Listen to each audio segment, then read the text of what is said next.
Amém. Os irmãos estão terminando de se acomodar. Faça isso em silêncio, por favor. Amém? Pode ir sentando, tem algumas cadeiras vazias. Você pode chegar até lá. Por favor, obviamente, não deixe nada em cima da cadeira, né? Não pode marcar lugar, não tem jeito. Aqui da direita aqui da bateria tem cadeira, lá na ponta lá. Vamos cessar toda a conversa agora, irmãos? Preciso da sua cooperação.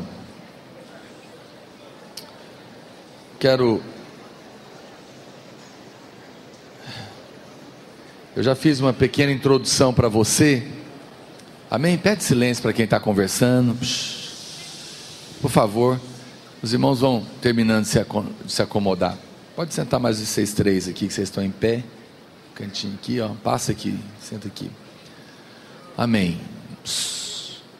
Então, como eu disse para vocês, nós estamos...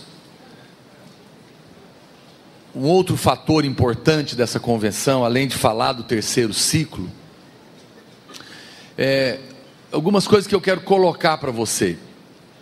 Porque o nosso desejo nessa convenção, como eu disse, a gente vem trabalhando há 14 anos. Então muitos irmãos chegaram no meio, a maioria esmagadora de vocês e dos discípulos, dos membros das células, eles chegaram no meio disso. Eles não sabem exatamente da onde que isso nasceu, qual que é o DNA, aquilo que Deus tem para nós, quem nós somos, de onde nós viemos, para onde nós estamos indo, dentro do mover de Deus. Isso é muito importante. E eu escrevi esse livro que se você não pegou, você vai pegar, pode ficar tranquilo. Já chegou mais livro agora. Quantos irmãos ficaram sem pegar o livro? Ok. Chegaram, mas tem, pode ficar tranquilo que tem. Já chegaram mais 3.000 livros, eu acho.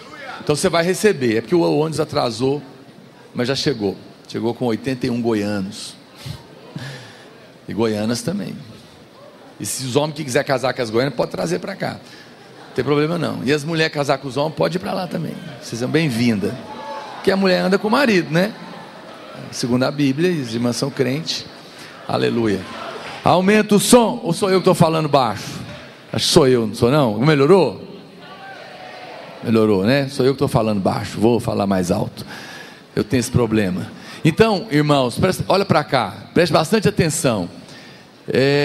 Então é importante a gente compreender, e esse livro que você recebeu no seu kit, é um livro que nós escrevemos especialmente para os líderes, para quem está envolvido na liderança. Ele é um líder, um discipulador, um líder em treinamento, um anfitrião, alguém que está envolvido no processo de liderança, porque nesse livro nós contamos como nasceu os radicais livres, e o que nós praticamos de princípios espirituais, para chegar até aqui, e vamos continuar fazendo. Então, ele é um livro que tem a Bíblia, os princípios espirituais, por isso ele é inspirativo, mas ele também conta a história. Então a gente aplicou aquilo que nós vimos na palavra, junto com a história que nós vivemos. Então olha para cá, como eu disse para você, eu gostaria que você não engavetasse o livro. Se você deixar para ler depois, você vai perder esse momento, porque agora é a hora de ler, não só com você. Eu gostaria até que você lesse de preferência, se o seu pastor lá autorizar, que é o que nós vamos fazer em Goiânia, mas você pode falar com ele e pedir, mas não vai ficar bravo com ele não, porque quem manda lá é ele, não sou eu não. Mas seria muito bom se vocês lessem na célula, estudassem, usassem ele como material, talvez aí por 1 ou 2 meses, compartilhar, para falar ao coração. Eu estou aqui para te pedir uma coisa, você como líder, discipulador, eu preciso que o que você está ouvindo aqui chegue lá na ponta. Quem está me entendendo, diga amém. Por isso é que é uma convenção de líderes, porque são os irmãos junto conosco que estão carregando essa arca no ombro, e nós temos que fazer chegar lá nos membros.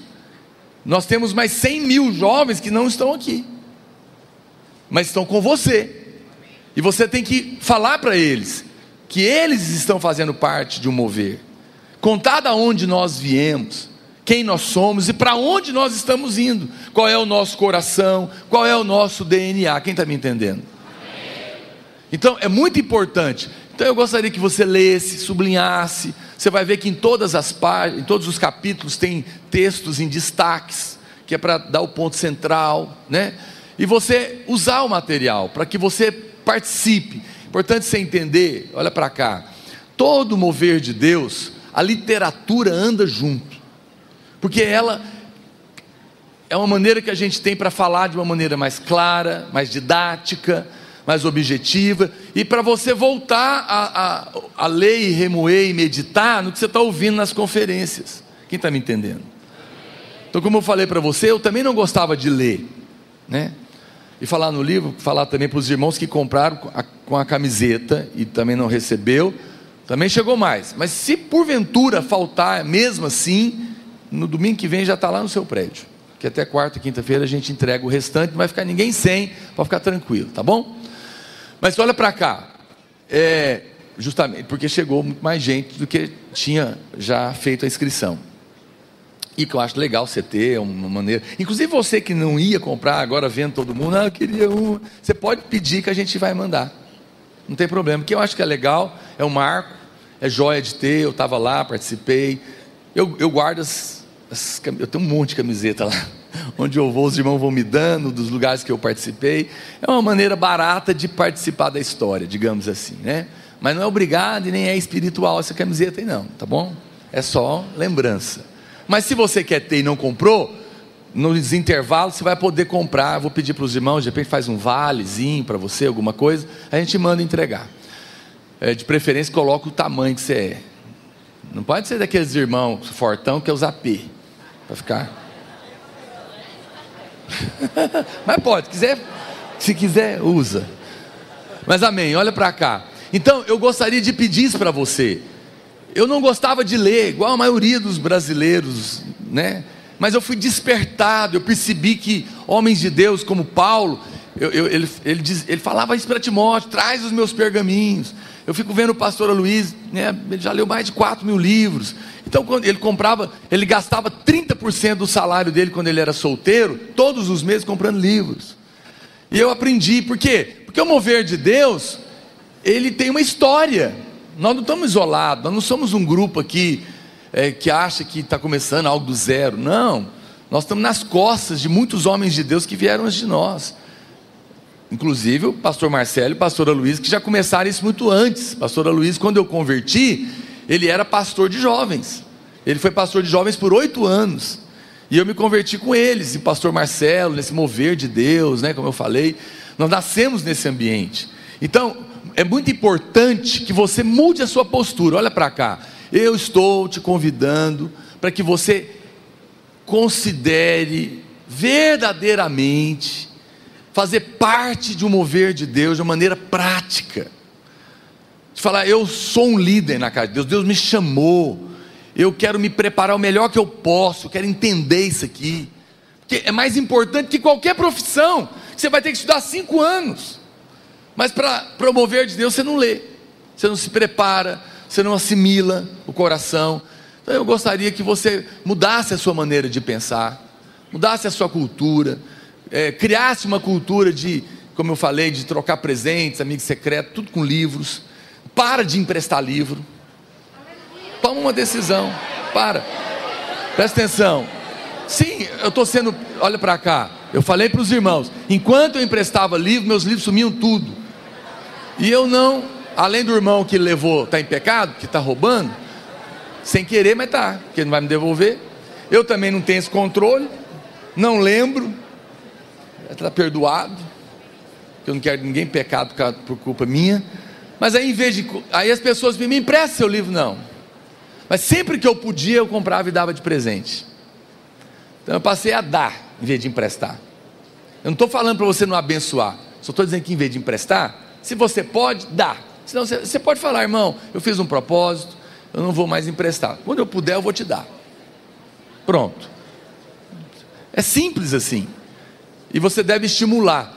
E começa uma bibliotecazinha na sua casa. Talvez você nunca pensou nisso, né? Mas isso é legal. Isso é precioso. Eu tenho mais de 1000 livros, talvez quase 2000. Eu compro todo o tempo, todos os meses, porque eu aprendi que isso é bênção. E eu, inclusive, eu escrevo, e olha para cá, e é importante, você sabe, o pastor Aloysio, eu, o pastor Marcelo, o pastor Wilson, o pastor Silvio Galli, o pastor Dênio Lara, o Almir, todos nós, todos os pastores, tem muitos pastores e escritores hoje, e isso é muito precioso, isso é a prova que está um mover sendo escrito e gerado. E é muito importante que você leia os seus pais na fé, porque o nosso propósito, nós não somos escritor, nós traduzimos as palavras e melhoramos elas num sentido literário para clarear. Então faz parte de um projeto maior. Por exemplo, quando eu escrevi a série Vida Plena, que eu escrevi pequeno, a conta gotas, porque eu poderia escrever um livro inteiro, mas eu preferi escrever 7 pequenos, porque você acaba primeiro, né? Você fica motivado, não, terminei, aí você lê o outro, e realmente são incríveis. Alguns livros, por exemplo, os testemunhos são tremendos, até de pessoas de fora. O livro Batalha na Mente, um livreto, um deles da coleção, um pastor me encontrou, a filha dele tinha se suicidado, e a outra estava pensando nisso também, quando ela leu esse livro da Batalha na Mente, foi uma libertação na vida dela, ela estava me agradecendo, né? São assuntos fundamentais, por isso que chama Vida Plena, e ele é um fundamento, porque é batalha na mente, emoções restauradas, né, para concluir o passado, vontade dominada, disciplina do corpo, libertação do pecado, a minha identidade em Cristo, realidade espiritual. São assuntos que você tem que ter um mínimo de conhecimento dele e revelação para vencer.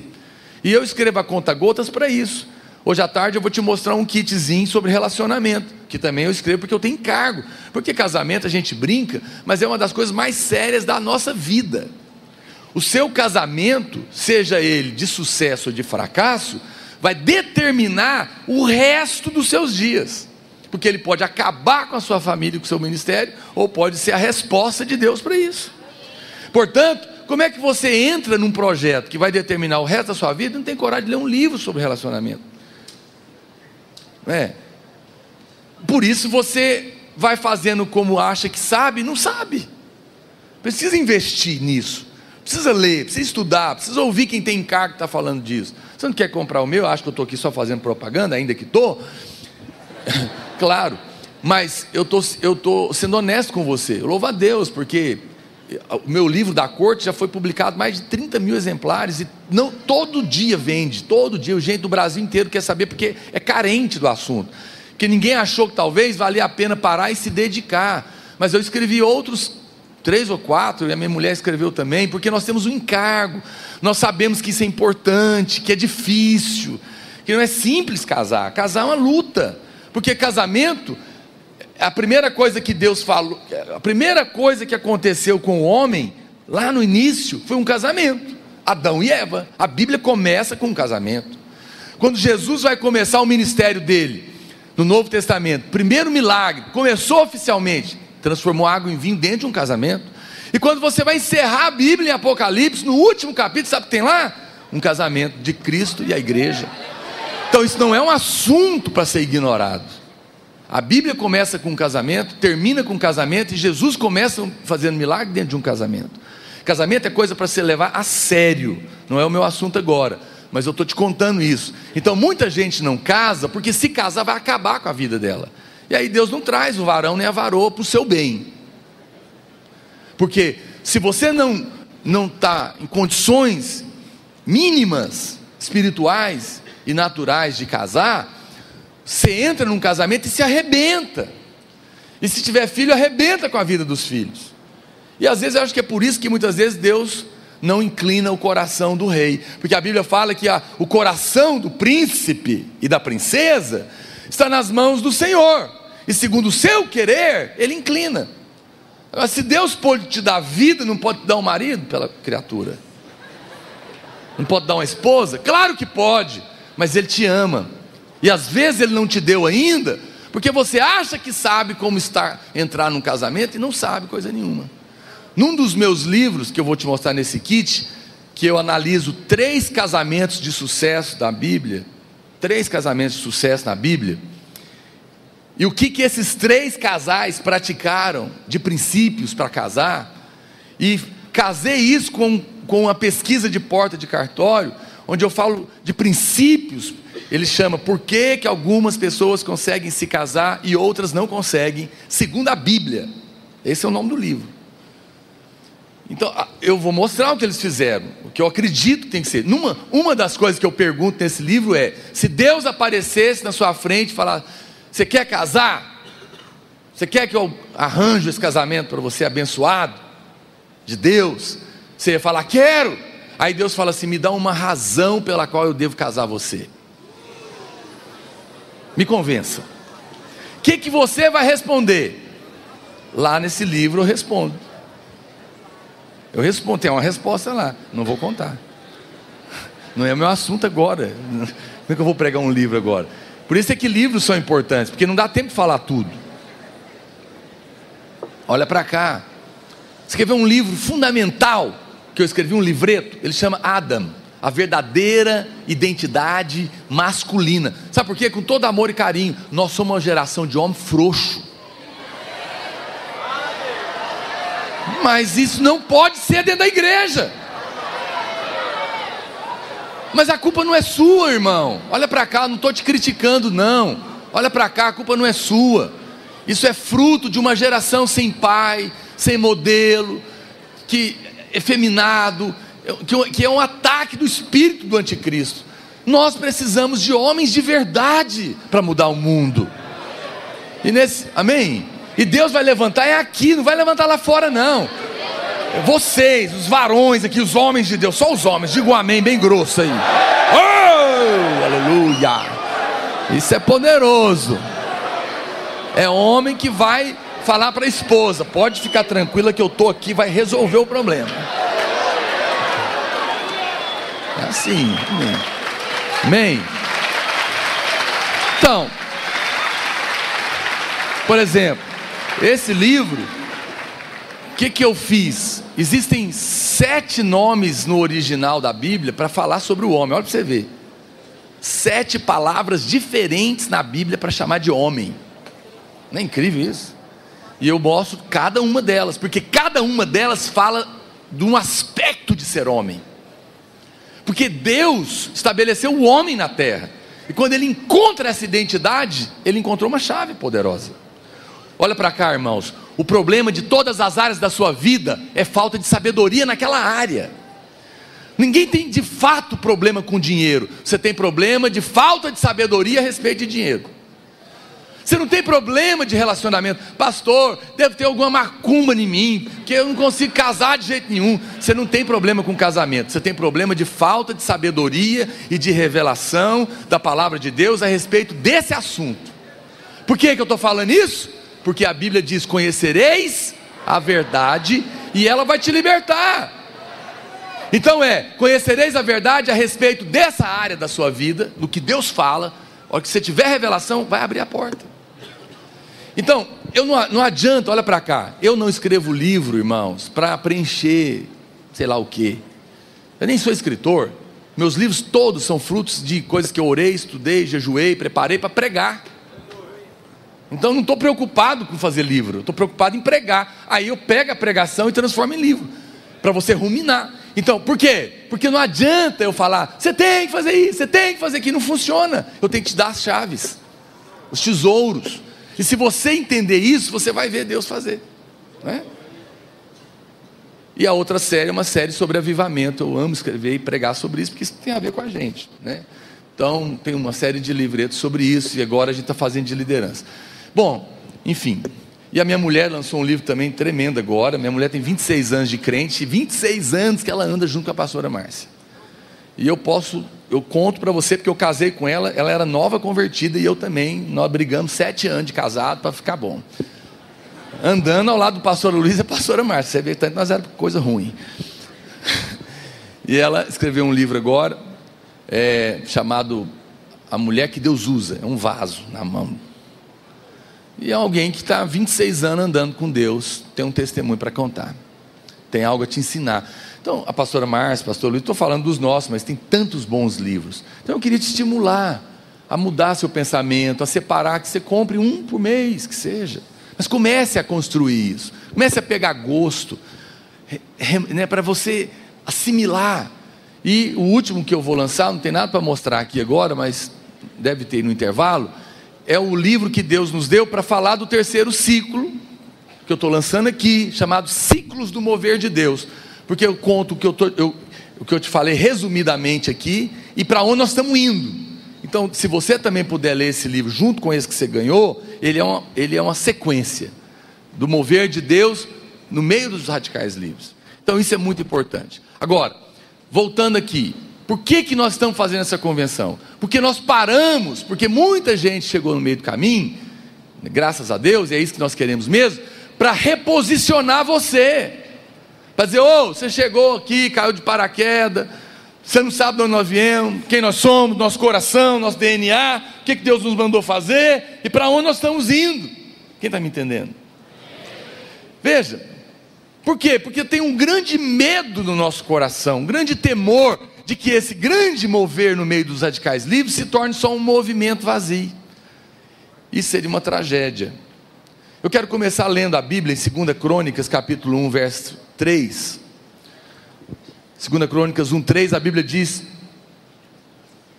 e foi com toda a congregação ao alto que estava em Gibeão. Depois dessa palavra a gente vai ter um bom intervalo, tá? Porque ali estava a tenda da congregação de Deus, que Moisés, servo do Senhor, tinha feito no deserto. Presta atenção. Então, vamos lá, presta atenção. Toda a congregação estava lá onde? Em Gibeão. Por quê? Porque lá estava a tenda da congregação de Deus, tenda de Moisés. Diga comigo, lá no alto, em Gibeão, estava a tenda da congregação que Moisés fez. Ok? Então esse era o prédio deles, era o lugar que eles reuniam. A arca estava lá. Mas o que aconteceu? Então por muitos anos esse povo acostumou a fazer culto lá, na tenda de Moisés, porque era lá que estava a arca. A arca era o lugar que Deus morava dentro. Hoje ele mora dentro de nós, mas naquela época estava lá, ok? Que representa o mover de Deus. Mas vamos continuar lendo a história. Mas Davi fizera subir a arca de Quiriate Jearim ao lugar que ele havia preparado, porque ele ia armar uma tenda onde? Jerusalém. Então aí temos duas tendas aqui, a de Jerusalém, que é de Davi, e a outra de Moisés, que estava lá no alto. A de Moisés era primeiro, mas aí o que Davi fez? Ele não estava lá mais. Aí ele manda trazer a arca já tinha saído de lá e estava em outro lugar. A tenda continuava lá, preste atenção, a tenda continuava lá. As irmãs amaram você sentar aí. Não dá para sentar no chão? É porque senão eles não vêem. Olha para cá. Então, olha o que está acontecendo aqui, gente. Teve um mover na tenda de Moisés, uma época, e todos os sacerdotes ministravam lá, porque era lá que estava a arca, ok? Está entendido até aqui? A arca foi levada embora, para Quiriate Jearim. Davi assume, a tenda de Moisés está lá. Os sacerdotes, mesmo sem a arca, continuaram fazendo culto lá. Mas Davi fala, não, eu não quero isso. Eu vou participar de uma tenda que não tem arca? Eu vou participar de um mover dos radicais livres, mas que a arca não está no meio deles? Davi faz uma outra tenda e leva a arca para lá. Mas os sacerdotes continuavam fazendo culto na tenda antiga. O que aconteceu? Aconteceu uma tragédia de uma geração para outra. A turma de Moisés, para eles o importante era estar na tenda original. Não, essa é aqui que começou. Vamos continuar fazendo as coisas aqui. Vamos fazer cursão, vamos fazer CTL, vamos fazer anjo da guarda, vamos fazer encontro, não sei os nomes que vocês usam por aí. Vamos fazer célula, vamos fazer conferência, vamos ficar aqui, porque aqui é o lugar. Mas aí Davi fala, mas espera aí, a arca não está aí mais. Vocês fizeram o quê? Em outras palavras, trocaram a realidade da unção, da glória e da presença de Deus pela aparência. Vocês trocaram o mover de Deus pela estrutura. O mover de Deus já tinha ido embora há muito tempo, mas eles ficaram presos lá, fazendo culto, fazendo encontro, fazendo célula, mas sem unção, sem presença de Deus, sem glória de Deus. Trocaram a realidade pela aparência. Foi igual o Roboão. Roboão é neto de Davi, filho de Salomão.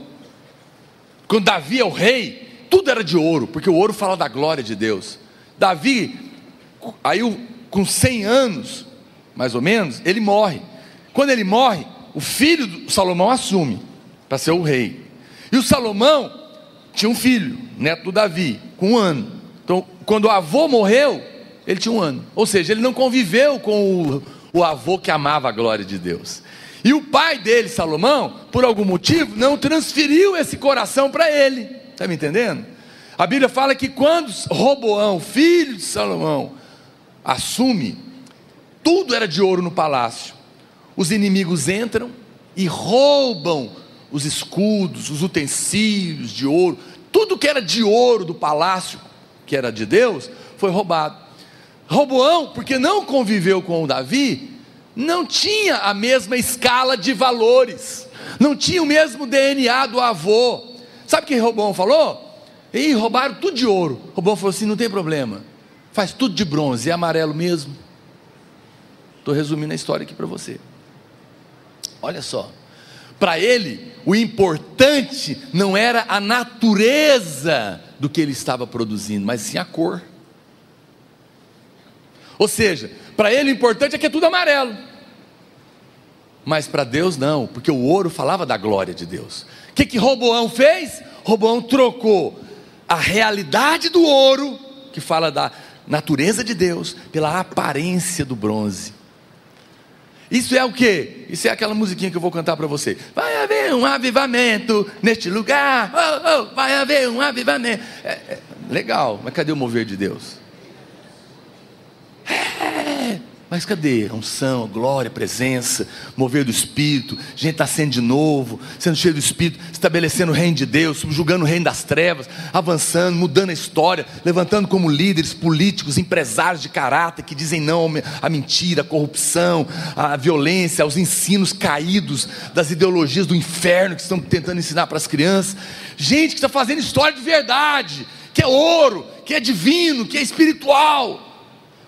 Nós estamos vivendo uma época, infelizmente, de decadência espiritual dentro das igrejas, porque o mundo invadiu, e pastores estão preocupados em muitos lugares. Claro que, glória a Deus, porque Deus sempre tem os seus remanescentes, e não é só videira e vinha, não é? Em vários lugares, para dizer não vamos não, se perder os utensílios de ouro, nós vamos chorar, vamos gemer, vamos trabalhar, mas nós não abrimos mão que seja de ouro. Entende o que eu estou falando? Eu estou falando de natureza de Deus, estou falando de ouro aí. Veja, qual que é o nosso medo, irmãos? É que o medo, olha para cá, é que se Jesus não voltar nos próximos anos, como eu creio que vai, mas se acontecer de não vir, e quando todos esses homens de Deus que estão aí liderando vocês, morrerem, e vocês assumirem os radicais livres, para liderar outra geração que vem após vocês, você não caia no erro de Roboão, você não perca o coração dos seus pais, que amam a glória de Deus, que não abrem mão de que seja de ouro, que seja obra genuína, do Espírito, que quando chegar diante dos céus, vai estar nos anais da história celestial, que vai te garantir uma coroa como um vencedor, que participou de algo genuíno. Sabe qual é a pior tragédia? É você viver, as pessoas têm muito medo de morrer, né? As pessoas têm medo da morte, porque é desconhecido para elas, mas mal elas sabem, que o pior não é a morte, é chegar no dia da morte, e descobrir que não viveu, descobrir que tudo que ele estava envolvido naquela igreja, era fogo de palha, era bronze, porque a Bíblia fala que a obra de todos nós será testada pelo fogo, o próprio fogo provará, para que cada um receba, segundo o bem ou o mal que tiver feito, pelo corpo de Cristo, a igreja. Ah, pastor, é juízo? Não, é só teste. Veja, a ideia do fogo, no nosso caso que somos crentes, não é destruir nada, é só ver se é real. Veja, o fogo, quando você coloca algo que encapado de bronze, cheio de palha dentro, o bronze derrete, queima a palha. Não, isso aqui é falso. O que é de ouro você põe no fogo, o ouro derrete, mas desaparece? Não. Veja, o fogo não aniquila, o fogo não aniquila aquilo que é real, ele destrói a palha, mas o que é ouro apenas comprova, é ouro, pode pôr na coroa. Entende? Então eu não quero te enrolar, porque você está acreditando nessa obra, você está junto conosco nisso para ganhar o Brasil, e eu não quero que você pegue a sua única vida que Deus te deu para viver, você não vai ter outra, e faça a coisa errada com ela.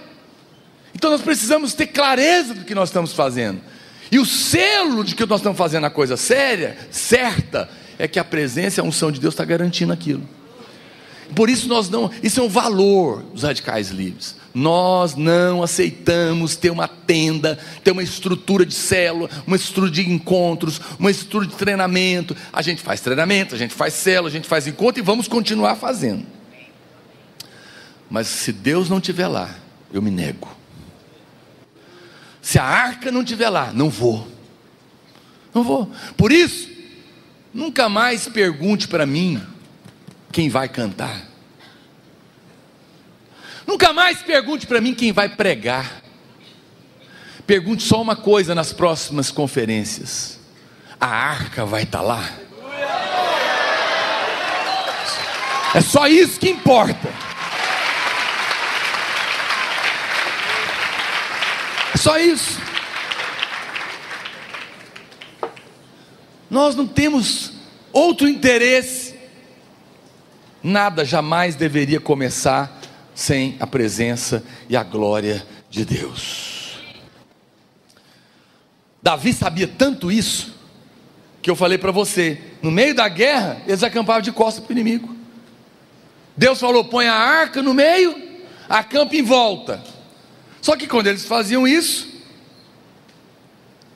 eles dormiam voltado para a arca, que estava no centro do exército de Israel, mas ficava de costa para o inimigo. Imagina que exército doido é esse, que dorme de costa para o inimigo. Mas Deus falou: mas é assim que é para fazer, porque eu vou pôr a arca, a minha presença no centro, e vocês vão acampar voltado para ela. Porque Deus estava dizendo, porque não são vocês que vencem a guerra, a batalha não é conquistada, no nosso caso não, a batalha é nos dada, porque Ele já venceu a Satanás, Ele já pisou na cabeça da serpente, Ele é o vencedor. Nós apenas cremos e entramos na posse da batalha, da vitória, né? E o que ele estava dizendo? Sabe por que vocês vão acampar assim, com a arca no centro e as tendas em volta, voltado para mim, de costas para o inimigo? Porque o meu mover, mesmo no meio da guerra, Cristo, a glória de Deus, é o centro. Eu fico vendo alguns irmãos que adoram ficar ouvindo ex-bruxo que comia miolo de defunto meia-noite no cemitério, gosta de ler aqueles livros caídos, antibíblicos, que diminui o poder de Deus, onde crente apanha de demônio joga crente dentro de parede. Eu não sei que crente é isso não, eu não tenho compromisso com essas coisas não, isso é mentira, honestamente irmãos, eu não gosto de fazer isso não. Pode até ser que a irmã lá tenha outros livros bons, mas a Rebeca Brau, eu estou fazendo isso pela primeira vez, mas eu tenho que falar, porque senão você vai ficar lendo lixo achando que é verdade. Fica falando lá que crente vai expulsar demônio, apanha dos demônios joga os crentes dentro da parede. Ah, pelo amor de Deus, me respeita. A Bíblia diz que foi dado ao Senhor toda a autoridade sobre todo o poder das trevas. A Bíblia diz que eu estou assentado com Cristo Jesus nas regiões celestiais, acima de todo principado, potestade, poder e domínio, e que eu não preciso temer, porque nada de mal me acontecerá, porque maior é Ele que é por mim do que Ele é contra mim. Eu não entro numa batalha para ver se vou ganhar, porque Ele já venceu. Na cruz Ele disse: está consumado, não tem mais nada para fazer. Hoje eu não vou mais nos encontros, mas fiz por décadas. E me lembro quantas vezes os irmãos estavam na labuta lá com o demônio, 1 hora, não sai, pastor, vem cá. Me lembro de um que eu cheguei lá, o demônio todo valente, né? Falou para mim, vamos ver quem é mais forte, eu ou você? Quero ver quem me tira. Eu falei, você está conversando, é conversa errada. Falei, olha dentro do meu olho, que o problema seu não é comigo, é quem está dentro de mim. Aí já começou a estribuchar. Eu falei, nós vamos ver quem é maior, se é você que está dentro dessa pessoa oprimida, ou quem está dentro de mim. Em nome do que está dentro de mim, de Jesus, eu te ordeno, sai daí. Acabou, porque não sou eu. Olha, deixa eu te falar uma coisa, por favor, se você ainda faz teatro, aqueles teatros que os irmãos gostam de fazer, e amém, não tem nada de errado, vou falar o teatro que é errado, aquele teatro que o demônio fica brigando com Jesus. Eu não sei aonde você arrumou isso. Eu não sei onde te disseram que tem briga entre Deus e o capeta. Meu amigo, você está achando que o diabo tem poder para brigar com Jesus? Onde você está com a cabeça? Deus é o criador até do capeta, porque ele era anjo caído. E ele só está se cirandando aí porque não chegou a hora dele ainda. Porque se o Senhor fizer assim, ó, acabou para sempre. Deus não está brigando com o diabo, não. Ele já venceu a ele. Mas tem irmãozinho que fala, será que vai dar certo? Será que não vai? Será que vai sair? Será que não vai sair? Meu irmão, por isso que não sai, porque você está em dúvida. E fica aí roendo a unha de ansiedade para liderar. Vou liderar uma célula, e vai que eu estou liderando uma célula e aparece um demônio lá. Eu estou aqui para te ensinar a servir a Deus no descanso. Essa obra que vai revolucionar o país vai ser feita no descanso. Sabe como é que é isso? É mais ou menos assim. Vamos imaginar, final da Copa do Mundo, Brasil e Argentina nos pênaltis. Você está lá. Último pênalti, Brasil bater, se fizer campeão, né? Aí faz, gol, campeão, essa coisa, história antiga, né? Muito antiga. E muitos aqui nem viram. Então, é uma emoção, você não sabe quem vai ganhar, será que vai fazer o gol, não vai, né? Você já está angustiado. Mas vamos imaginar que nessa hora você estava viajando de avião por algum motivo e não pode ver a final. Você não pode ver a final. Aí você chegou, vai ter a reprise, mas agora você já sabe o resultado. Você já sabe que o Brasil bateu o último pênalti, fez o gol, é campeão. Só que você quer assistir. Aí chega a hora do mesmo pênalti. Último minuto, vai bater, Brasil, se fizer vai ser campeão. Só que você já sabe a história. Você vai ficar ansioso? Ai, será? Não, você não vai. Você nem pensa nisso. Por quê? Porque você já sabe o resultado. Quero falar uma coisa para você, amado. No que tange a sua vida espiritual e o diabo, a palavra de Deus diz, já está consumado. Acabou. A história já foi escrita. Não existe tentativa. O Senhor já fez o gol. O diabo já perdeu. Aí o diabo ele quer lembrar você, mas e aquela conversa fiada? E aquele negócio que você estava fazendo? Quer lembrar o seu passado o tempo inteiro. Amado, a próxima vez que o diabo vier com pensamentos na sua cabeça a respeito do seu passado, lembra o futuro dele. Futuro breve, por sinal. O lago de fogo e do inferno. Porque quanto a mim e a você, estamos lavados no sangue do Cordeiro. Mesmo que você tenha errado há 10 minutos atrás, me xingando porque eu fiz você sentar no chão, você está perdoado. Você está lavado. Não há mais culpa, não há mais acusação, não há mais condenação. E a provisão para os seus pecados passados, presentes e até os que você não devia cometer, mas está perdoado também. Eu não expulso o demônio porque eu sou perfeito. Eu expulso o demônio porque no nome de quem eu o faço, ele é perfeito e venceu a Satanás. Não tem nada a ver comigo nem com você. Não somos nós que vamos mudar o Brasil. Quem vai fazer isso é a glória de Deus. Abra sua boca, qual é o meu papel? Abre a boca, eu vou encher. Aí quando aparecer o demônio, expulsa, estende a mão e eu vou tirar. E um aleijado, põe a mão que eu vou fazer andar. E um doente, estende a mão que eu vou curar. Tudo é Ele. Por que a Bíblia fala no final da oração do Pai Nosso? Porque teu é o reino, o poder e a glória. Alguém mais tem glória? Não. A Bíblia fala que toda honra, toda glória seja dada somente a quem? A Jesus. Então presta atenção, olha para cá. Se toda glória e honra só pode ser dele, então ninguém de fato está fazendo alguma coisa. Porque se você teve parte nisso, então não podia ser toda a honra para ele, tinha que ser um pouquinho para você também. Mas por que toda a honra é dele? Porque é ele que faz. Só ele. Você é só um canal. Você é só uma ferramenta na mão dele. É ele que liberta, ele que cura, ele que transforma, ele que revela, ele que fala. Eu apenas me disponho. Pastor, mas eu tenho tantos erros. Eu sei, criatura. Esquece você por um momento. Não dá para esquecer você. Sai de cena. Todo dia que eu vou pregar no domingo, o diabo fica andando atrás de mim até eu subir no púlpito. Sabe aqueles camaradas? Mas você fez isso. Mas você falou aquilo. Mas você pensou aquilo. Você vai subir mesmo? Você vai pregar? Você é hipócrita. Olha a igreja aí, você não vive isso. Aí eu vou deixando, porque eu gosto de dar susto nele. Aí eu paro no pé da escada e falo: vou falar uma coisa para você, capeta.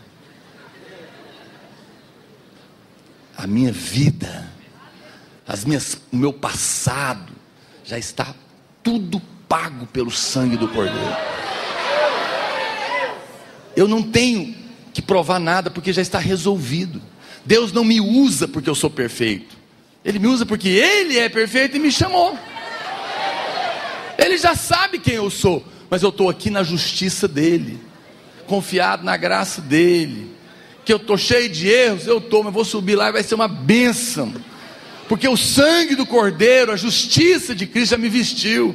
E quando Deus olha, Ele não vê o Naor pecador, Ele vê Cristo. E vê você também. Eu vou usar te falar uma palavra. Deus chamou a todos que Ele salvou. Se você nasceu de novo, Deus te chamou para te usar. Não importa quem você foi, nem importa quem você é, o importante é quem Ele é. Ele é. Hoje à noite eu vou falar mais sobre isso.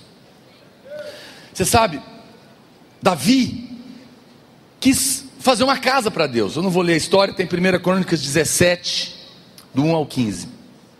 Davi chama Natã, o profeta, e fala: Natã, eu estava pensando, eu vou fazer uma casa para Deus. E Natã fala: faz o que está no seu coração, rei. Mas aí Deus manda chamar o profeta. Fala: vem cá, que história é essa? Eu nunca falei para Davi que eu quero casa. Em algum lugar que eu andei, no meio dos profetas e sacerdotes, eu alguma vez falei que queria casa? Não, Senhor. Não, então fala para o Davi que ele não vai fazer não. Até porque Davi era homem de guerra, ele não podia fazer. Ele tinha as mãos sujas de sangue. Mas Deus falou: mas o filho dele vai fazer. E tem mais, Natã, fala para ele que o reino dele, o mover através dele, não terá fim, vai ser para sempre. E a prova disso é que Cristo descende de Davi, não vai ter mais fim. Uau, aconteceu algo muito importante aqui então. Davi tocou em um ponto que fez com que Deus dissesse que a obra que ele estava fazendo não ia ter fim. Eu preciso saber o que é isso. Que segredo é esse? Eu vou contar um segredo para as moças, das moças para os rapazes, de alguém casado há 25 anos. Atenção, silêncio. Veja, quando a minha mulher pede um presente para mim, ela fala: amor, eu queria tanto ganhar aquele anel assim assado, até mostra a foto. Você podia me dar esse anel? E eu vou lá, me esforço, trabalho, junto dinheiro e compro o anel para ela. Amor, está aqui o anel. Você acha que ela vai estar feliz? Claro, claro que ela vai estar feliz. Afinal eu dei um presente que ela me pediu. Mas tem uma coisa mais poderosa. que é muito difícil, irmãos, que as mulheres fazem com a gente. Elas querem que a gente adivinha, né? Aí só Deus na causa. Aí eu oro, como eu sei disso, eu oro: Deus, o que será que a minha mulher quer ganhar? Ela não me conta, é porque ela é nobre também, ela sabe que eu não estou podendo, mas ela deve estar querendo alguma coisa, mas ela não vai me falar. E Deus fala para mim: por que você não dá um anel para ela? Aí eu falo: então vamos comigo no shopping, me leva lá onde que é esse anel, que eu não sei, Deus. Deus me guia, e eu compro o anel para ela, e ela não está sabendo, mas ela estava querendo, mas eu descobri. Eu tenho minhas técnicas. Eu uso as esposas dos pastores, discípula dela, para descobrir. Mas ele fala: não deixa ela saber. Aí eu compro algo que ela não me pediu, mas que eu sei que ela está querendo, ou eu pelo menos imagino que é. Aí quando eu chego para ela e falo: uma surpresa para você. Ah, irmãos, aí você vai ver o que é casamento poderoso. Aí é avivamento, irmão. Quando o homem acerta o presente que ela não pediu, meu Deus do céu, coloca o colchão no chão. Não vamos adiantar o assunto, não. A caixa vai esquentar de tarde.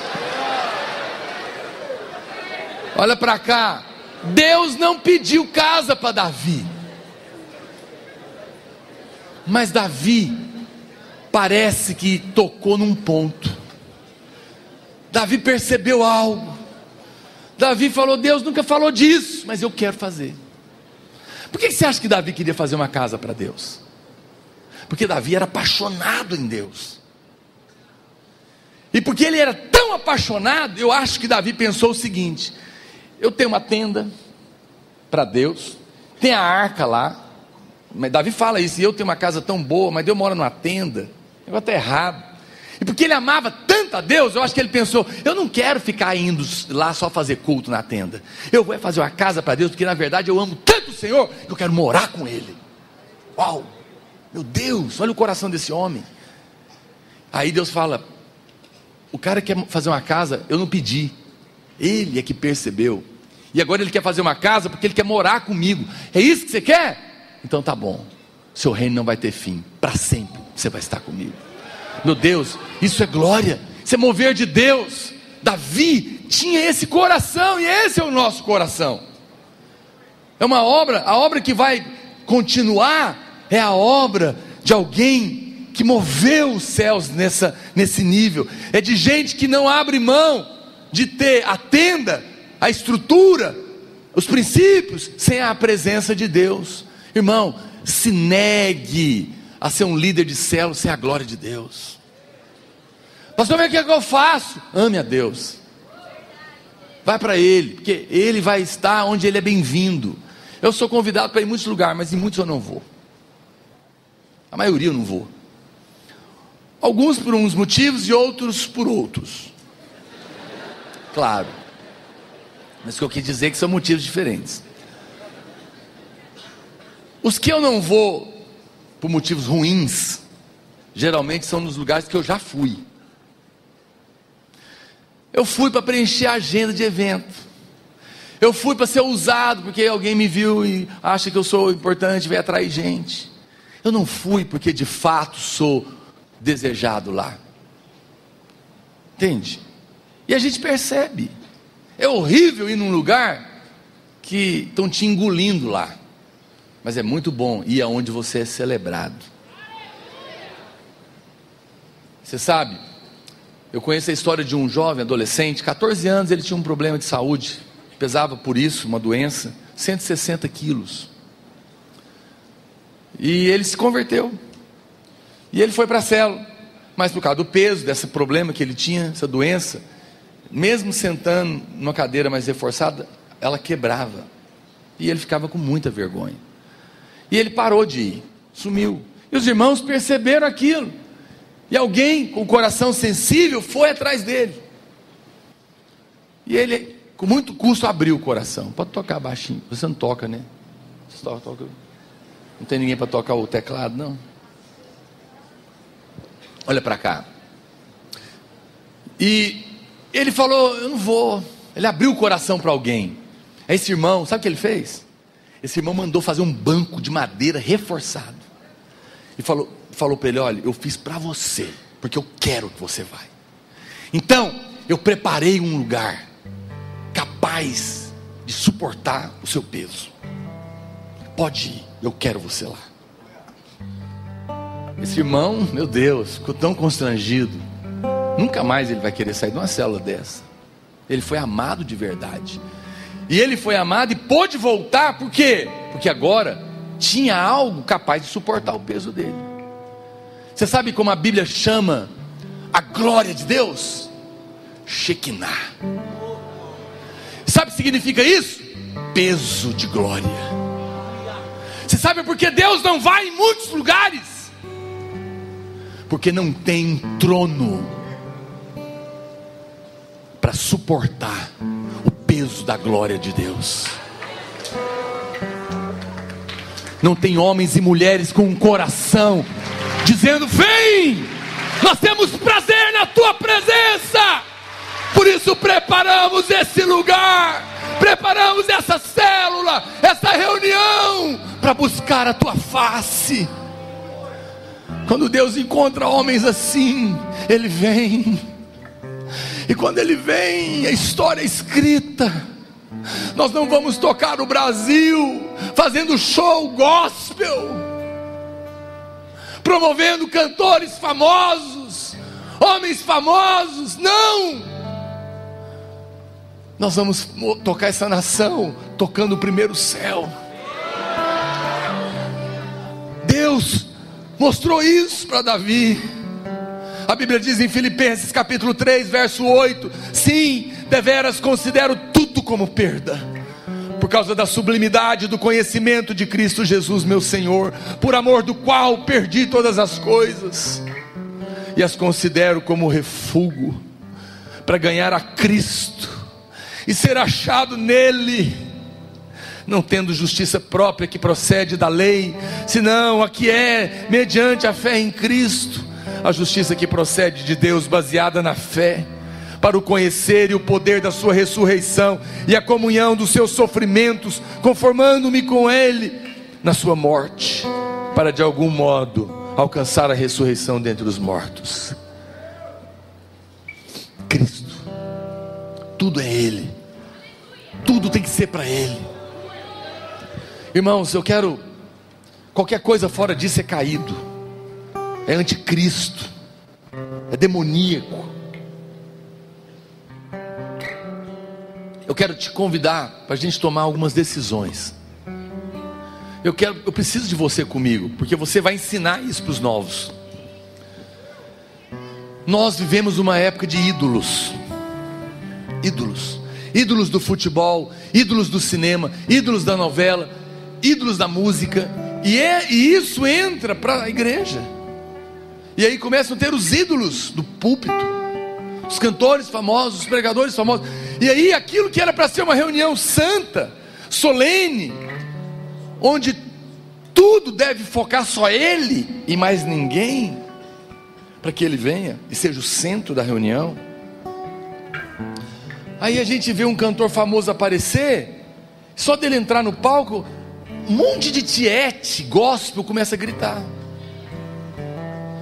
e em vez de adorar a Deus, fica filmando o cara no palco. Se isso não for maligno e pecado, eu não sei o que é.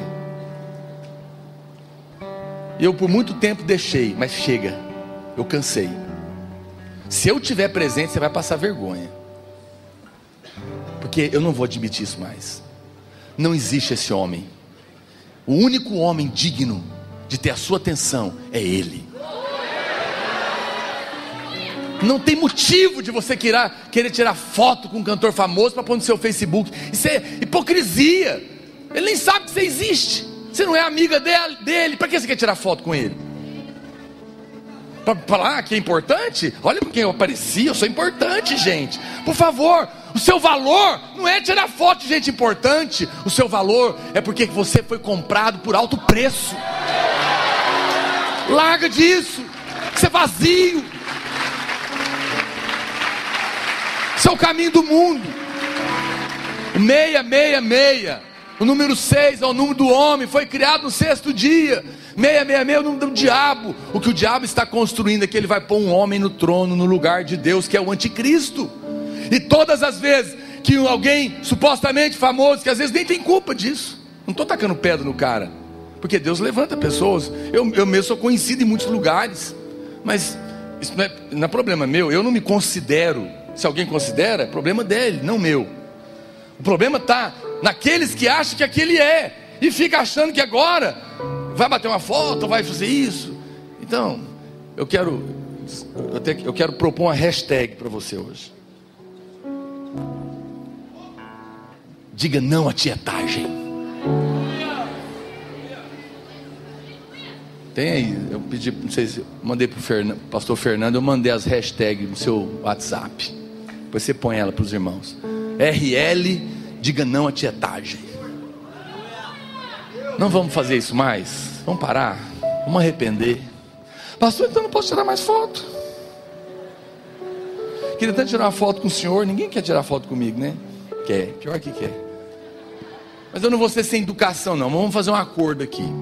Pastor, eu não posso admirar você? Pode. Você pode admirar a unção na vida de alguém. Claro, eu admiro a unção na vida do Pavão. Por isso que ele está aqui. Ele não é artista, é homem de Deus. Então, eu admiro a unção na vida do pastor Aloísio. Respeito. Isso não é errado. Admirar o que as pessoas têm em Deus, né? E nós aqui entre nós somos família. Então, não tem nada de errado você tirar uma foto comigo. Mas vamos fazer um acordo para ficar melhor. Eu não vou mais tirar foto sozinho. Não, tem gente que chega ao cúmulo e fala, fica aí, deixa eu bater uma foto. Por favor, aí não, eu apelo. Você vai fazer essa foto? Macumba? Não, vamos tirar foto de grupo. Eu estou assim agora. Vem com o seu grupo, eu tiro uma foto de recordação com você e seu povo. Ok? Mas eu não vou fazer não, porque não tem tempo aqui não.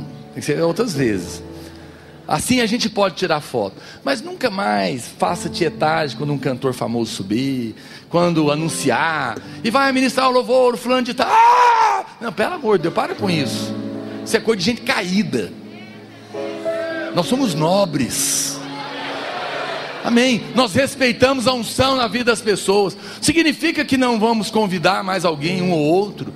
Nosso critério não é se ele é famoso ou se ele não é. É se ele está nesse mover da arca. Se ele é famoso ou não aí para os outros, é problema dele. Mas ele vai até estranhar, porque quando ele subir aqui, ninguém vai falar nada. Ele fala, Porque a gente reconhece a unção na vida das pessoas, e não ela. Nós temos que respeitar os nossos pais, mas não devemos fazer deles um ídolo. Está entendendo a diferença? Quero que você tenha sabedoria. Então não estou proibindo foto, ok? Só estou dizendo para você fazer fotos para lembrança, para comunhão, com a turma de gente que você está guardando um momento. Não porque um cara é famoso, né? Isso não é legal. Vamos mudar isso, porque nós precisamos voltar para Cristo. Cristo é o centro. Por isso que eu falei, vocês viram que não tem foto. O máximo que eu coloquei foi o nome, e um nem veio. A culpa, aliás, que eu tenho que falar aqui. Nova geração não vai vir, não é culpa deles não. É minha. Tá bom? Me perdoe. Eu já pedi perdão para ele também. É que nós fizemos as contas erradas. Aí não dava. Querendo trazer todo mundo. Não dava. Aí eu expliquei e ficou para a próxima. Mas vai vir um outro no lugar. Aí eu vou falar aqui, eu quero falar quem vem, quero ver o que você vai fazer. Não vai ser, mas vamos supor que eu falasse assim, olha irmãos, não deu para vir Nova Geração. Era assim que era antes. Não deu para vir Nova Geração, mas vai vir o Fernandinho e o Diante do Trono. Ah! Não vai vir. Vai vir uma irmã, eu conheci agora, mas parece que muita gente conhece. A Zoe Lili, conhece ela, essa irmã? Do Dínamos, ela é uma benção, parece, vou saber hoje. Você viu que quase saiu, né? Por favor, né?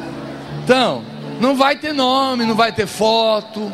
As próximas conferências, não pergunte quem vai cantar para ver se você vai. Ah, que horror, né? Isso é show do mundo. Quem vai cantar para ver se eu vou? Não, se você fizer essa pergunta, por favor, não venha. Eu não quero fazer reunião com gente que está atrás de show. Show tem em outros lugares. Você vai vir para buscar a glória de Deus. Esse é o nosso coração. Esse é o nosso coração. Eu quero encerrar lendo um texto com você, 2 textos. Juízes, capítulo 2, verso 8.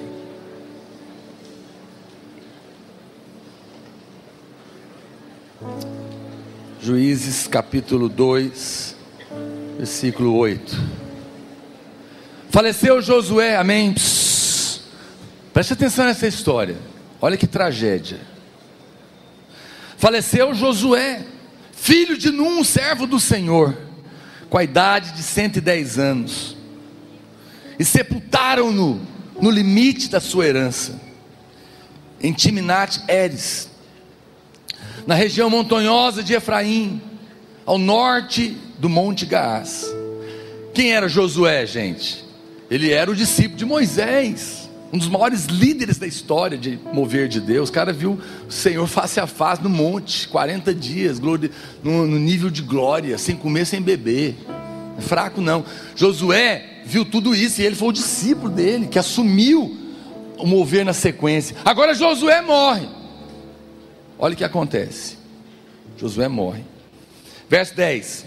Foi também congregada a seus pais toda aquela geração, a de Josué, e outra geração após eles se levantou, que não conhecia o Senhor.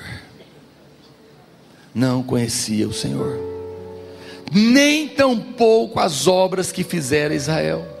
Então fizeram os filhos de Israel o que era mal perante o Senhor, pois serviram aos Baalins, deixaram o Senhor Deus de seus pais, que os tirara da terra do Egito, e foram-se após outros deuses, dentre os deuses das gentes que havia ao redor deles, e os adoraram, e provocaram o Senhor a ira. Olha que tragédia. Há uma geração de homens de Deus passou, e quando a outra assumiu, eles não conheciam a Deus. Não foi transferido um coração, não foi transferido um DNA. Eu estou aqui dizendo para você, eu te imploro de joelhos, se porventura nós passarmos, os líderes de hoje, os pastores de hoje estão liderando o mover de Deus no meio dos radicais livres. Quando nós morrermos, vocês vão assumir esse mover que já está presente na sua vida, mas vocês vão assumir como líderes, mas que seja uma geração que conhece a Deus. Não permita que se pare em você. E se você amanhã estiver nesse lugar, aqui, falando no meu lugar, conte isso para os que vierem depois de você. Contagie o seu coração, o coração deles, transfira o seu para eles. É por isso que eu estou te pedindo que quando você sair daqui, você repita lá na sua célula o que você recebeu aqui. Conte para os irmãos que são suas ovelhas, estão lá na sua célula. Ore com eles, contagie eles, leia para eles, coloque o vídeo para eles, a palavra para eles ouvirem, inflame o coração deles. Mas que não passe e outra geração venha e perca o mover de Deus. Essa seria a maior tragédia. Esse é o meu clamor. Esse é o meu clamor. Eu não sei ainda por quanto tempo, né, vou estar aqui. Mas enquanto eu estiver, o meu desejo é transferir um coração para você. Um coração que eu recebi de outros, e tenho procurado transferir a outros. Estou aqui te clamando para que você faça o mesmo, para que naquele dia, quando nós chegarmos diante de Deus, não tenha sido um mover que foi apenas uma fumaça, mas um mover que permaneceu, que sustentou um testemunho, que colocou Jesus no centro, quando todos exaltavam o homem.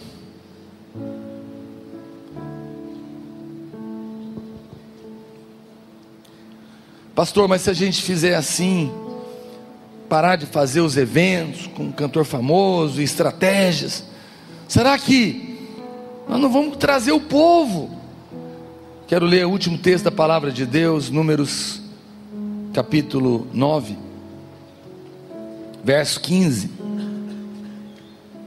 Eu tinha pedido para o pastor Fernando, será que você conseguiu o vídeo? Não, tem lá no casarão, manda eles trazer para cá. Fala que é o que eu passei lá. Vê se alguém traz rápido. Eu quero passar um vídeo aqui para os irmãos daqui a pouco. Olha o que aconteceu. Aqui o povo está no deserto, sendo conduzido para Canaã. Canaã não é o céu, Canaã é a vida do vencedor, a vida espiritual, é o radical livre. Eles estão sendo levados para lá no deserto. A arca estava lá, no meio deles. No dia que foi erigido o tabernáculo, a nuvem, que era a presença de Deus, o cobriu, a saber, a tenda do testemunho. E à tarde estava sobre o tabernáculo uma aparência de fogo até amanhã. Eu não sei se a arca estava, mas a nuvem estava, e era a presença de Deus. Não estou lembrado aqui, vamos ver se no texto fala. Assim era de contínuo, a nuvem o cobria, e de noite havia aparência de fogo. Quando a nuvem se erguia de sobre a tenda, os filhos de Israel se punham em marcha, e no lugar onde a nuvem parava, aí os filhos de Israel se acampavam. Segundo o mandado do Senhor, os filhos de Israel partiam, e segundo o mandado do Senhor se acampavam. Por todo o tempo em que a nuvem pairava sobre o tabernáculo, permaneciam acampados. Quando a nuvem se detinha muitos dias sobre o tabernáculo, então os filhos de Israel cumpriam as ordens do Senhor e não partiam. Às vezes a nuvem ficava poucos dias sobre o tabernáculo, então segundo o mandado do Senhor permaneciam, e segundo a ordem do Senhor partiam. Às vezes a nuvem ficava desde a tarde até a manhã. Quando pela manhã a nuvem se erguia, punham-se em marcha, quer de dia, quer de noite. Erguendo-se a nuvem, partiam. Se a nuvem se detinha sobre o tabernáculo por 2 dias, ou 1 mês, ou por mais tempo, quando pairava sobre ele, os filhos de Israel permaneciam acampados, e não se punham em marcha, mas erguendo-se ela, partiam. Segundo o mandado do Senhor se acampavam, e segundo o mandado do Senhor se punham em marcha. Cumpriam o seu dever para com o Senhor, segundo a ordem, por intermédio de Moisés. O que estava acontecendo aqui? Aquele povo estava sendo guiado. De dia tinha uma coluna de nuvem, de noite uma de fogo. E tinha o tabernáculo da presença de Deus. Quando a nuvem se levantava e erguia, eles recolhiam o tabernáculo e seguiam a nuvem. Parou a nuvem, eles paravam. Ficou um dia, a gente fica um dia. Levantou, vamos embora. Ficou 1 mês, fica parado. Levantou de madrugada, levanta e vamos embora. Por quê? Porque o importante é seguir a nuvem. Quando os sacerdotes faziam isso, o povo todo vinha atrás. Por quê? Porque a presença de Deus estava se movendo. Nós não precisamos fazer marketing. Nós não precisamos de gente famosa para atrair o Brasil. Mova a arca atrás da nuvem, e o Brasil virá para adorar o Senhor. É a glória de Deus que move as pessoas. Você não precisa de ter estratégia maravilhosa na sua célula para ganhar alguém para multiplicar. Nós não precisamos de uma estratégia maravilhosa. Pastor, qual vai ser a estratégia para ganharmos 500 mil jovens nos próximos 7 anos? Qual é a estratégia? Ele é a estratégia. A presença dele é a estratégia. Se célula por célula ganhasse o mundo, estava muito fácil. A gente organizava fácil isso, pagava para profissional fazer. O que muda a história é a nuvem com o tabernáculo seguindo esse mover. No final desse ano, a nuvem parou e falou para nós radicais: para, porque eu quero falar. Eu quero falar que está começando um 3º ciclo. Eu quero falar para vocês pararem de serem tietes e colocar Cristo no centro. Eu quero dizer para amar a glória de Deus como nunca antes, e desejar a presença do Senhor, a se negar a ter uma estrutura que se reúne organizadamente, mas que a arca não está presente. Porque eu vou me levantar de novo e vou seguir por esse país. E quando vocês me seguirem nessa nuvem, Deus, o Senhor fala, então toda a nação virá. O Brasil está vivendo um momento ímpar. De noite eu vou falar disso. Existe um ambiente costurado, preparado, maduro para esse momento. Momento de crise moral, política, institucional, religiosa, na saúde, pestes, fome, corrupção, mentira, descrédito, crise financeira, educacional, medo, violência. É um quadro. Esse é o momento preparado para salvar o Brasil. E nós chegamos na hora certa. Aleluia. Um exército está pronto. Esse país será sacudido. E sabe o que é poderoso? É que nós somos 120 mil jovens. E Deus falou que nos próximos 7 anos nós vamos ser 500 mil. Mas tem um detalhe que a gente não pode esquecer, Pavão. A rede de radicais, kids, vem aí. E eles têm mais de 100 mil crianças sendo ensinadas que há um Deus que deve ser adorado. E daqui 7 anos, a maioria deles vão estar aqui, ó. Serão jovens, porque nós servimos a um Deus de gerações. Muitos de vocês talvez já estarão casados na rede de adultos, mas a mesma glória vai acompanhar vocês lá. Meu Deus, que coisa poderosa, que momento ímpar. Nós vamos falar de noite sobre isso, sobre o Kairós de Deus. Eu quero convidar você a ficar em pé um minuto, mas não converse, por favor. Não converse. Vamos fazer silêncio. Eu acho que se você procurar no YouTube Radicais Livres 2016 oficial, é o vídeo. É um vídeo que é só de eu falando uma oração com palavras aparecendo. Vê se você acha para mim. Deve ser 1 minuto e pouco, 2 minutos. Ao que você colocar eu te falo se é. Mas enquanto isso, olha para cá. Vamos pedir silêncio, não converse. Eu quero fazer uma aliança com você aqui hoje. Um pacto. Pacto de não abrir mão da glória de Deus. De nos negarmos a termos uma estrutura, uma tenda sem a arca. De nos negarmos a trocar o ouro pelo bronze. Não dá. Davi amou a glória de Deus de tal maneira que Deus falou: você tocou em algo, Davi. O mover que eu estabeleci através da sua vida não terá fim. Eu quero fazer uma obra que enquanto nós estivermos vivos, e mesmo depois que nós passarmos, ela continue até Jesus voltar. São os vencedores. Eu quero te chamar para hoje restaurar, ou renovar, ou reafirmar aquilo que é o coração dos radicais livres. Jovens apaixonados pela glória de Deus. Eu amo o salmo que diz, assim como a corça suspira pelas correntes das águas, assim por ti, ó Deus, suspira minha alma. A minha alma tem sede do Deus vivo. Você vê esse salmo, ele é bonito, mas eu vou te contar o contexto dele para você entender. Quem falou sabia o que estava falando, porque conhecia corça.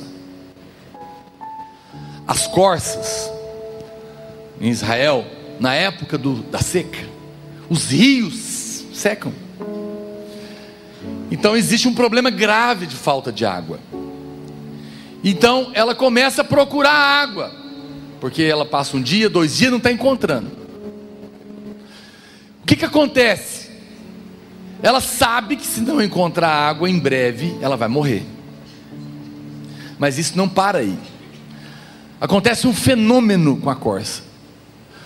À medida que vai passando os dias sem a água, a pele dela trinca. Fica aqui, só para os irmãos ali. Abaixa aqui um degrau, por favor, obrigado. A pele dela trinca. E ela começa a exalar um odor que atrai os predadores.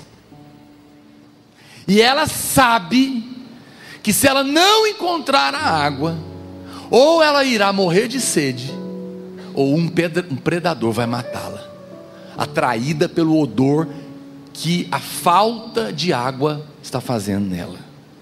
Nessa condição de desespero, de vida ou morte, ela busca água. E o salmista vem e fala: desse jeito, nessa condição, Senhor, é que a minha alma anseia pelo Senhor.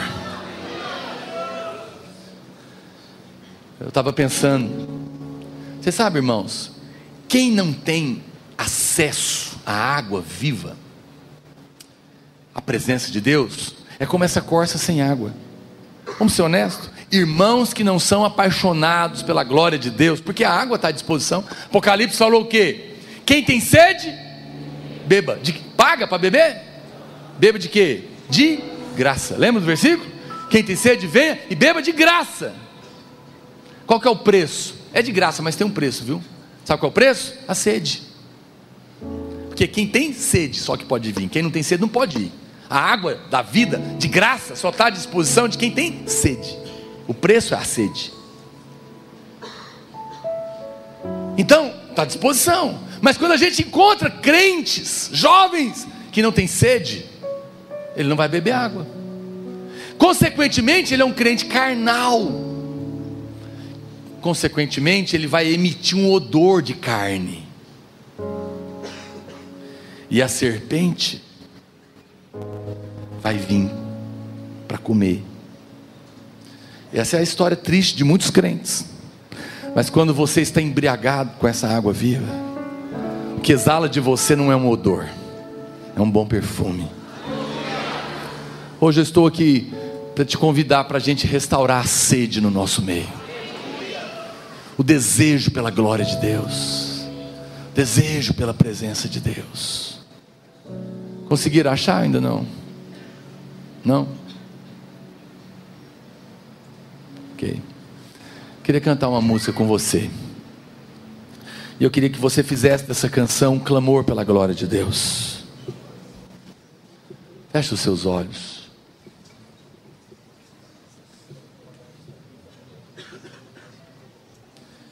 Nós vamos ministrar essa canção. E eu quero que você deixe o seu coração ser renovado. Você vai dizer: Deus, eu não abro mão da tua glória. Esse é o DNA dos radicais livres. Eu não abro mão de ter a tenda sem a arca. Feche os seus olhos, meu amado. Erga suas 2 mãos para o seu Pai, para o amado da sua vida. O Senhor vai fazer um milagre no seu coração nessa manhã.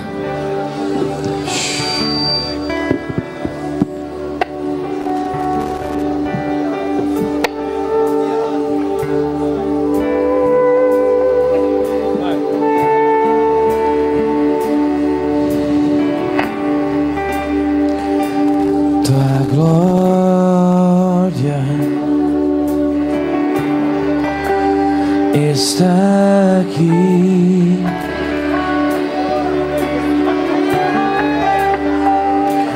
tua nuvem está sobre nós,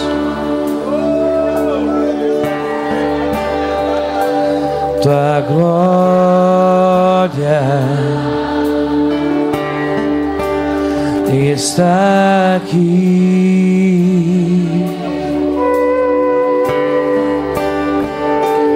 tua nuvem está sobre nós. Venha, venha nos tocar, venha nos curar, venha nos encher com teu poder.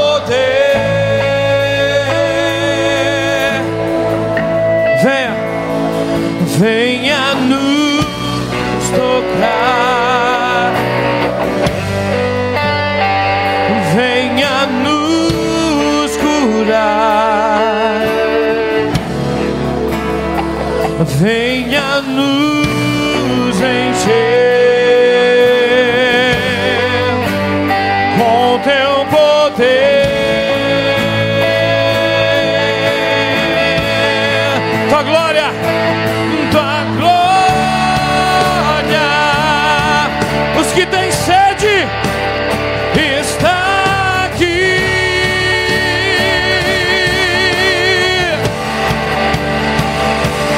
Tua nuvem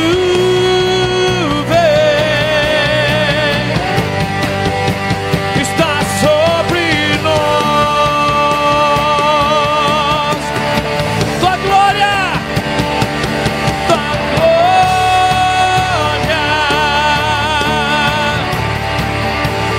está aqui.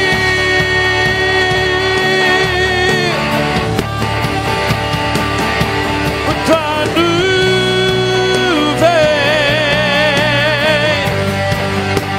está sobre nós. E eu verei,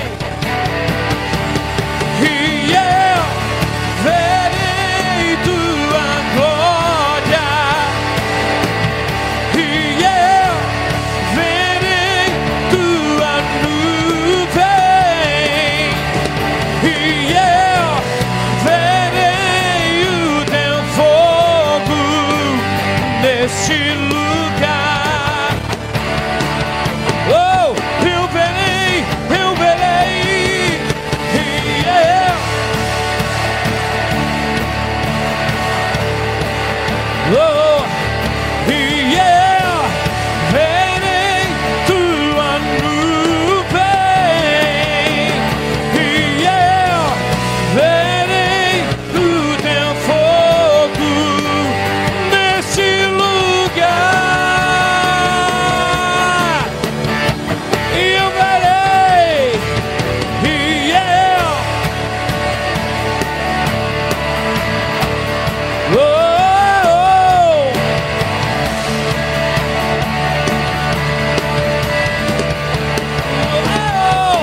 e eu,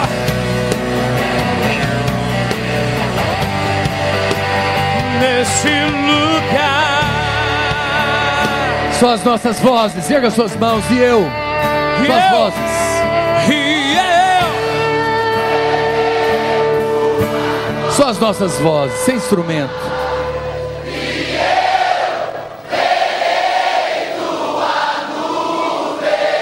oh,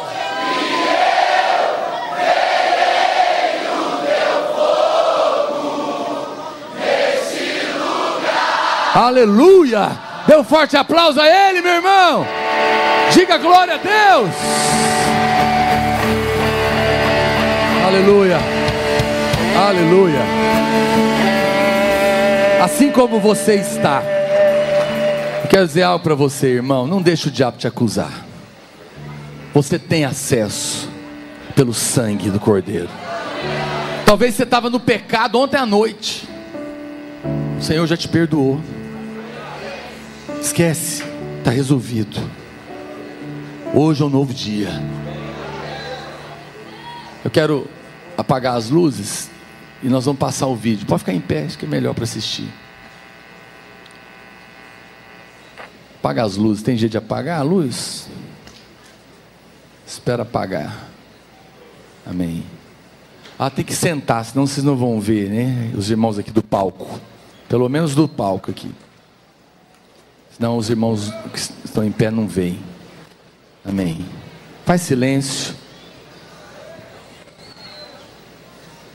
Senta, os irmãos sentaram, então senta. Senta só para assistir. Por amor aos que sentaram atrás de ti.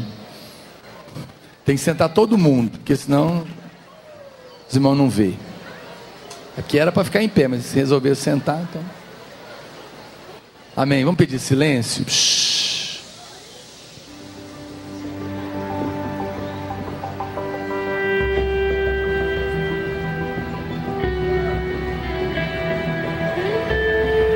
Jesus, nesse tempo em que tantos homens estão buscando seus próprios reinos, seus próprios interesses, esses dias em que tantos homens estão vendendo o seu rebanho em troca de dinheiro, de poder e de fama. Encontra entre nós um povo que está disposto a diminuir, a abrir mão dos seus próprios sonhos e projetos, para que o Senhor cresça, para que o Senhor seja o centro dessa nação, para satisfazer o seu coração. Senhor, nesses dias de egoísmo, onde cada um procura o que é seu, levanta um povo que quer glorificar só o seu nome.